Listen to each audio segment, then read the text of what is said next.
positive thinking won't let you do anything. I get so annoyed when I hear some people enthusiastically stand up and say, man, with positive thinking you can just do anything. Just believe it, and man, think about it positive enough, you can do it. I believe that's ridiculous. See, I'm 60 years old. I don't care how positive I got. I could not whip a boxing champion. I don't care how positive I got. I could not play football in the NFL or the basketball in the NBA. I don't care how positive I got. I couldn't perform major surgery on you and have you live. Nor could I give you a lecture on nuclear physics. Positive thinking won't let you do anything. But it will let you do everything. Better than negative thinking will. Now, I know that for most busy people, getting regular exercise is about as easy as climbing Mount Kilimanjaro. But it can be done. You've just got to have a plan. You've got to set some goals, because it's just as difficult to reach a destination you don't have as it is to come back from a place you've never been.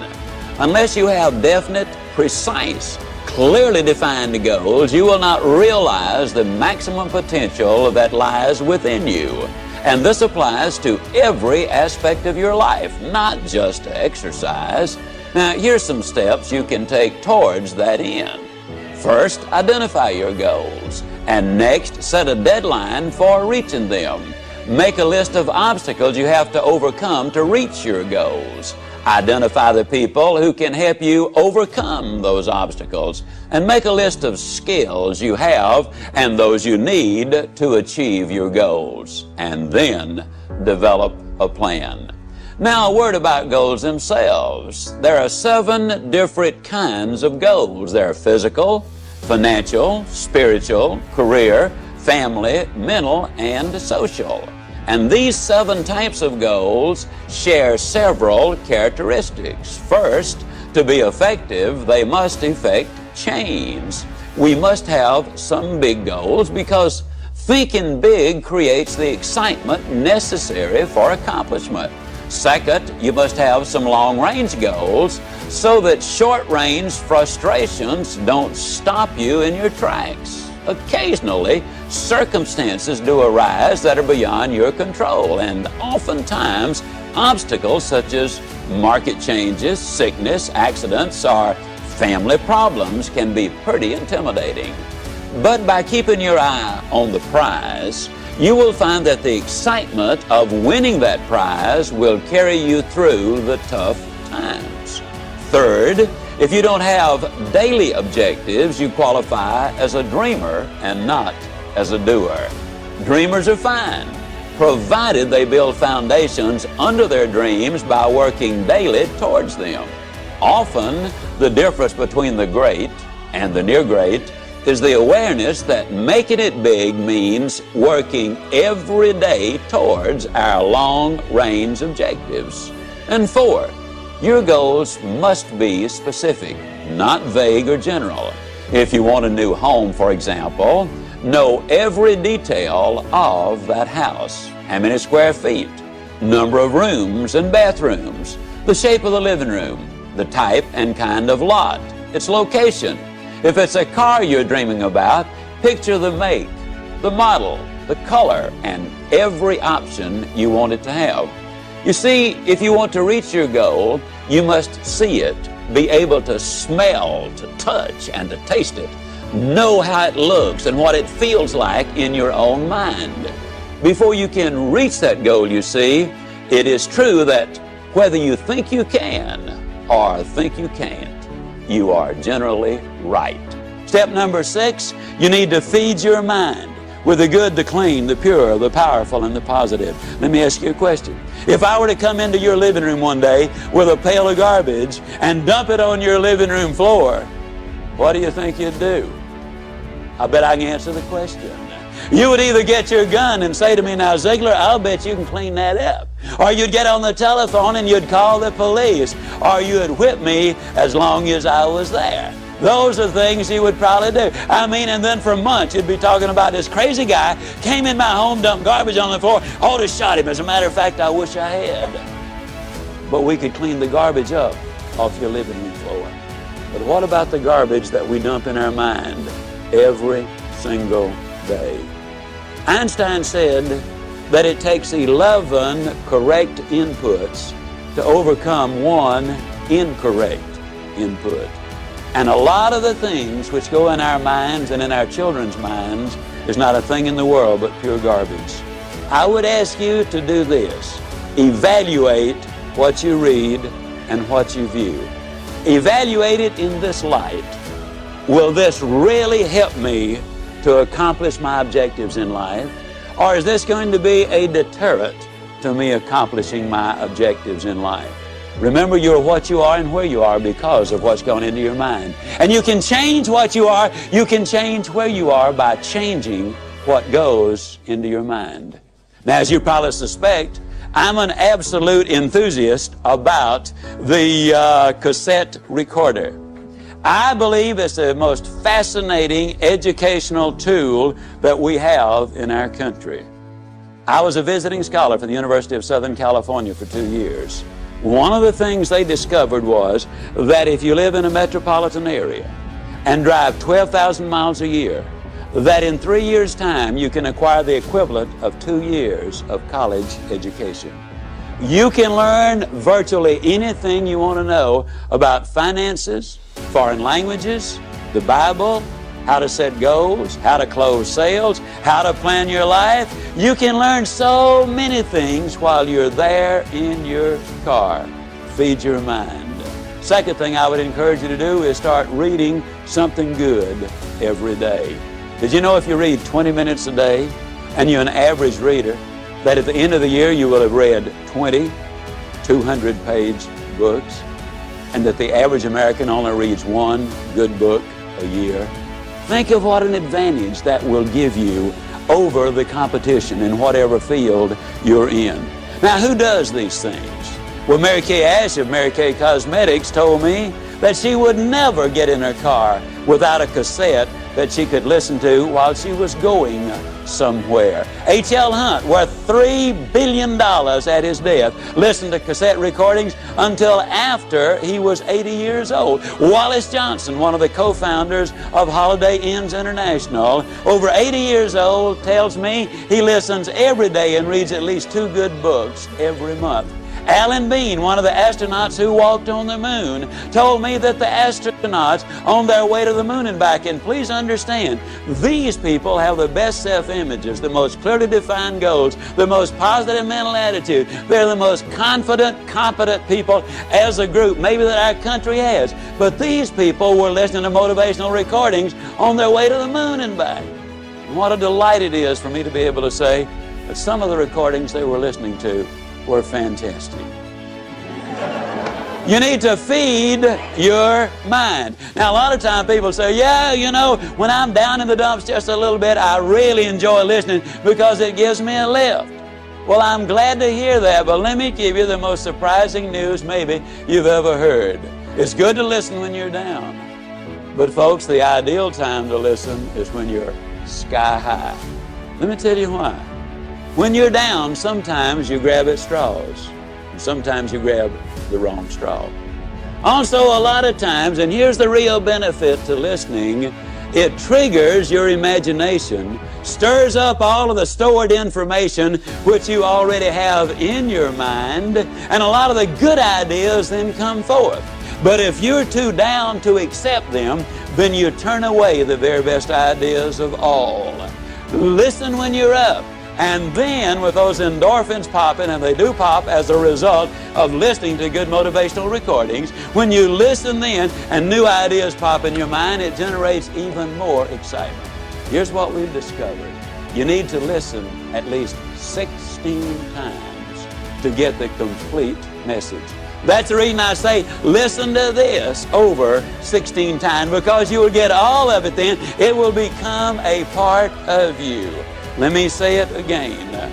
You probably have been in the process of making decisions right now. As you listen, you will make those decisions. But as you listen over and over, the decision changes to commitment. And once you've made the commitment, then you will seek the training which will make the difference, because that means behavior changes. And when you change behavior, then you start developing winning habits. And that's what this is really all about. Step number 7, if you want to build a winning attitude, you need to take time, and this is probably going to surprise you based on what you've heard me say so far, but you need to take time to be quiet. You know, the average American sleeps 30 minutes too late every day. And when that opportunity clock does sound off, they hit the floor, I mean, in a dead run. They scoot past the kiddies' room on the way to the kitchen, they bang on the door, and they say, "Get up, kids, we got to go to school." Now, I don't have to tell you again, we were late yesterday morning, don't want it to happen again. And they scoot on back to the kitchen, they plug in the coffee maker and the toaster, and on the way back by the kids' room, they bang again. Now, what I tell you, not going to have to tell you again. They scoot in, they get dressed real fast, you know, they shave and apply their makeup, and by then the kids are up, they rustle them into the den, and they set a bowl of cereal in front of them, turn the television set on, running their mind and their body all at the same time. They gulp their breakfast down, they hop in their car, and woe be to that person who dares to pull in on them when they've got the traffic jump on them. I mean, it will be too bad for them if they do. They hustle down, they drop their kids out, they rush on down to their work, and they're busy all day, and in the evening they come home and repeat that process, and by the time they get ready for bed, after watching 3.5 hours of television, they are exhausted. You know what we need to do, folks? We need to take time to be quiet. You need to do it at least 4 or 5 times a week. A lot of people say, "Well, that guy keeps talking about time for this and time for that. I don't have time for all of these things." Let me tell you how you can create an extra 3 hours every day of your life, guaranteed. Get your TV guide out on Sunday afternoon and look at the shows that you really want to see that week. Over 70% of all of the time spent watching television, you're watching things you have no interest in watching. Let me encourage you to do this. Take a slow, lazy, drifting, absolutely meaningless walk. Just almost go to sleep on the walk. Not an exercise walk, you need to do those too, but a very quiet walk. Pick out a place in your home where you can be absolutely quiet on occasion. If you have to get up 30 minutes earlier, that's wonderful. I don't know why, but I seem to wake up earlier in the winter months than I do in the summer months. And when I get up, it's pitch dark. I have a nice little office. I go in there and I turn on the gas log and I sit there.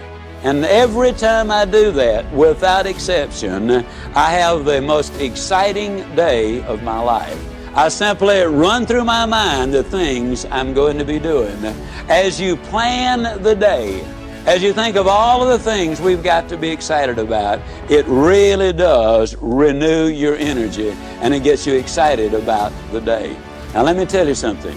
This is going to be one of the toughest things you'll ever do. When you sit down saying, "Well, I'm going to sit perfectly quiet for 20 or even 30 minutes, you will think of 2,868 reasons or things that you've got to do. You try to decide, do I raise the window or lower it? Do I turn the heat up or down? Do I cut the air conditioner off or do I turn it more full blast? Do I really need to go to the bathroom? Am I going to get me a cup of coffee? What is that noise against the outside? Maybe I better check up on that." Resist the temptation. Spend a few minutes in quiet, reflective thought. It does make a difference. Take time to be quiet. Step number 8, take time for those you love. Dr. Herb True, professor at Notre Dame, outstanding speaker, good friend of mine, suggested this, which I really think is so valid. Frequently, every 2 or 3 months, you should close your eyes and visualize that everybody whom you love, really love, were suddenly, completely, totally, and forever taken out of your life. Then ask yourself the question, what would your regrets be? Would you really regret that you had not picked up the telephone and called that distant cousin, or even a brother or a sister, or a mother or father, or a son and a daughter? Would it be really a heartbreaking experience because you had not called and said, "You know, I'm really sorry that we had the problem. I don't know whether it was your fault or my fault, but let's get together and solve the problem. Take time for those you love. Spend time with each other. Those of you who are married, spend time as husband and wife, just enjoying each other, communicating with each other, getting acquainted with each other.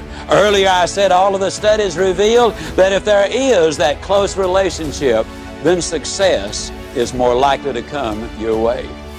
Korn Ferry International, an executive search firm in New York City, in conjunction with the UCLA School of Management, did a study on 1,362 vice presidents, men and women who were aspiring to the president's chair. Their average income was $215,000. They had spent an average of 15 years working for the company, and the most lucrative of them, those who had the highest paying of all the jobs, had had 2 or fewer jobs in their lifetime. They were loyal to their company. 87% of them were still married to their one and only mate. 92% of them were raised by 2-parent families. But the story has even more.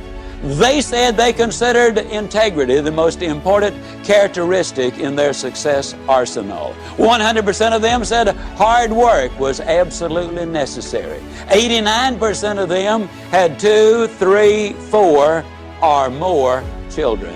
71% of them also said that if they had more time, they'd spend it with their wives. 50% said with more time, they would spend it with their children. Incidentally, the average one worked a little over 50 hours each week. So they're not working those 80 and 90 hours a week that a lot of people might think they are. And they're living a balanced life. 89% of them also were either Catholic, Jewish, or Protestant, and their faith apparently had some meaning to them. U.S. News and World Report did a study of the millionaires in America. There are now 1 million of them. They said the typical millionaire has gotten that way because he's earned his money or her money over a period of 20 to 30 years. They do work about 50 hours a week. They're still married to their high school or college sweethearts. In other words, the family is intact. Incidentally, a couple of other little things you'll be intrigued about this. They discovered that less than 1%, and the implication was it was considerably less than 1%. Of all of the millionaires in America earned their money in music, radio, television, the movies, and all athletic endeavors combined. Considerably less than 1%.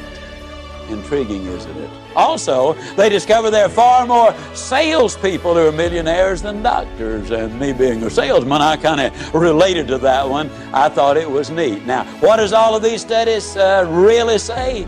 These studies say that if we can build that relationship with those we love. Now, your family might simply be mother and daughter. It might be father and son. It might be husband and wife. It might be brother and sister. But you know who you're close to. The better you get along with the ones you love, the more likely you are to be successful in whatever else it is you do.